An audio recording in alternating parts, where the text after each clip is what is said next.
சில உண்மைகள் இருக்கு இந்த உலகத்தில. அது அழகா இல்ல, ஆனா நிஜமா இருக்கு. சில உண்மைகள் நம்மை சிரிக்க வைக்காது, ஆனா அவைதான் நம்மை உண்மையா வைக்குது. கனத்த இதயத்தோடு விடை பெற எனக்கு யாரும் இல்லை, நான் கூட இல்லை. ஒரு காலத்தில சிரிச்ச முகங்கள் இப்போ நினைவுகளா மாறிட்டாங்க. ஒரு காலத்தில சேர்ந்து நடந்த பாதை இப்போ நிழலே இல்ல. சில நேரம் நம்மை விட்டு போனவங்க வலியை தரமாட்டாங்க, ஆனா அவரோட நினைவுதான் தாங்க முடியாத வலியை தரும்.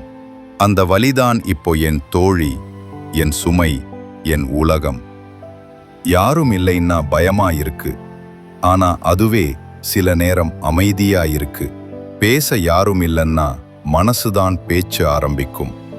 அமைதி ஒரு ஆசீர்வாதம் மாதிரி, ஆனா அதுக்குள்ள இருக்கும் தனிமை ஒரு சாபம். எல்லாம் நின்ற மாதிரி தோணும், ஆனா நேரம் மட்டும் போகுது. கனத்த இதயத்தோடு விடை பெற எனக்கு யாரும் இல்லை, நான் கூட இல்லை. ஆனா இன்னும் உயிரோட இருக்கிறதுக்கே காரணம் ஒரு நாள் யாராவது வருவாங்கன்னு நம்புற நம்பிக்கையே. The end.